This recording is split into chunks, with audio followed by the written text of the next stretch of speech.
Toxic মানুষ কারা? যার আচরণ বারবার তোমার মন, আত্মসম্মান বা মানসিক শান্তিকে ক্ষতিগ্রস্ত করে ধীরে ধীরে ভেতরটা ক্লান্ত করে দেয়, তারাই টক্সিক। তাদের কিছু বৈশিষ্ট্য আছে।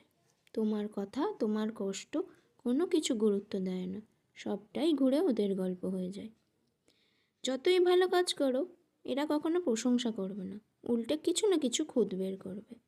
সব কিছুর জন্য তোমাকে দায়ী করবে, নিজের ভুল এরা কখনো মানবে না। তুমি কি করবে, কার সাথে মিশবে, এসব তারা সবসময় নিয়ন্ত্রণ করতে চায়। তোমার সিদ্ধান্তকে ঘুরিয়ে তোমাকেই অপরাধী বানিয়ে দেয়।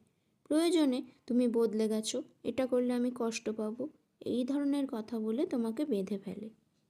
তুমি না বললেও সেটাকে গুরুত্ব না দিয়ে বারবার একই জায়গায় চাপ দেয়। তারা কোনো কিছুর দায়িত্ব নিতে চায় না, যে কোনো কিছুর দায়ভার অন্যের কাঁধে চাপাতে চায়।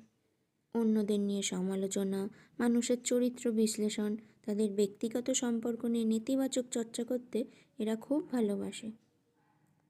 এই ধরনের মানুষরা সবাইকেই স্বল্পজ্ঞানী, রুচিহীন, ত্রুটিপূর্ণ মনে করে, কিন্তু নিজেদেরকে সর্বজ্ঞানী, সর্বাঙ্গ সুন্দর, সর্বগুণসম্পন্ন ভাবে।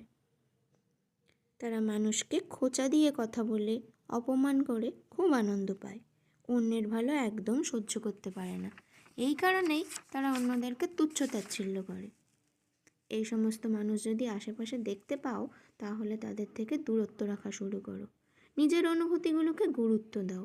তাদের আচরণ তোমার কারণে হয়নি, তুমি হাজার চেষ্টা করলেও তারা বদলাবে না, তাই তাদের ঠিক করার কোনো দায় তোমার নয়। যারা তোমাকে বুঝবে তাদের সঙ্গে কথা বলো। সব থেকে যেটা জরুরি, এটা আমি মানতে পারবো না, নিজের আচরণ না বদলালে আমি থাকবো না, এসব কথাগুলো জোর গলায় বলা শুরু করো। সব কিছু মেনে নেওয়া ভালোবাসা নয়, বরং নিজেকে তাদের থেকে বাঁচানোটা বেশি প্রয়োজন।